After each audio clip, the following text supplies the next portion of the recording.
ሰላም ጤና ይስጥልን የቴክኖሎጂ አፍቃሪዎች እንኳን ወደ አዲሱ ቻናላችን በሰላም መጣችሁ። የመጀመሪያ ቪዲዮ ነው። ስለዚህ ዛሬ በዚህ እንጀምራለን ማለት ነው። እሺ መጀመሪያ ክፍላችን ኮምፒውተር ምንድነው በሚል ይጀምራል ማለት ነው። ብዙ ጊዜ ኮምፒውተር ስንል ከፊታችን ያለውን ስክሪን ወይ ደግሞ እንደዚህ የሚታጠፍ የሚዘረጋውን ብቻ አድርገን እናስባለን። ነገር ግን ኮምፒውተር ከዛም ሰፋ ያለ ትርጉም ያለው ነው ማለት ነው።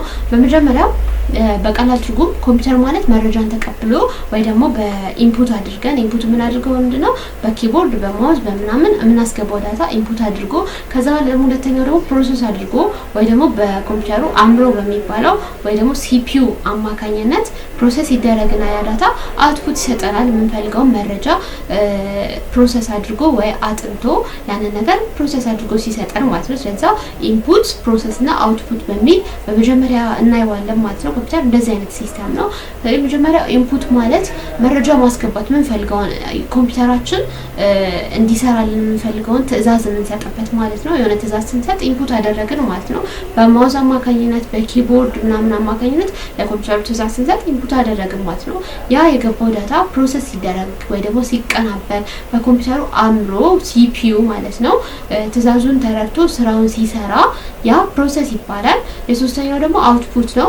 አውትፑት ማለት ውጤቱ ነው የተሰራው ስራ በኮምፒውተራችን ወይ በስክሪኑ ላይ ውጪ በሚታየው ስክሪኑ ላይ የሚታየው ውጤቱን ስናየው ደግሞ ያ ምን ይባላል? አውትፑት ይባላል ማለት ነው።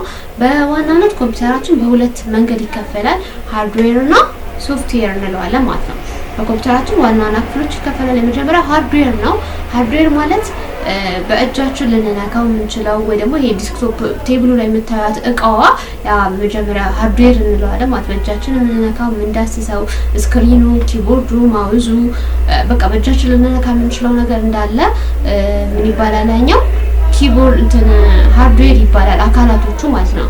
ስለዚህ ሁለተኛው ደግሞ ሶፍትዌር ነው። ሶፍትዌር ማለት ደግሞ ሃርድዌሩን የሚያዘው ለምሳሌ ይሄ ኮምፒውተር ምንም እቃ ነው አይደለም ትዕዛዝ ተቀብሎ እንዲሰራ የሚያደርገው ያ ሃርድዌሩን ሊያዝ የሚችለው ሶፍትዌሩ ነው ማለት ነው። ለምሳሌ ዊንዶው ሊሆን ይችላል፣ ኦፕሬተሩ፣ ሲስተሞቹ፣ የምንጠቀምባቸው አፕሊኬሽኖች ለምሳሌ ቲክቶክ ምንድነው በእጃችን ልንነካው አንችልም፣ ሲስተም ነው ጀስት ማለት ነው። ስለዚህ ያ ምንድነው ሶፍትዌር ይባላል ማለት ነው።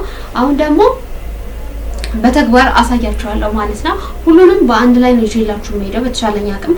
ከፍ ያለ ከሆነ ደግሞ ቪዲዮ ለብቻ ፕራክቲካሉ ለብቻ ቲዮሪው ለብቻ ላይ ይላችኋለሁ።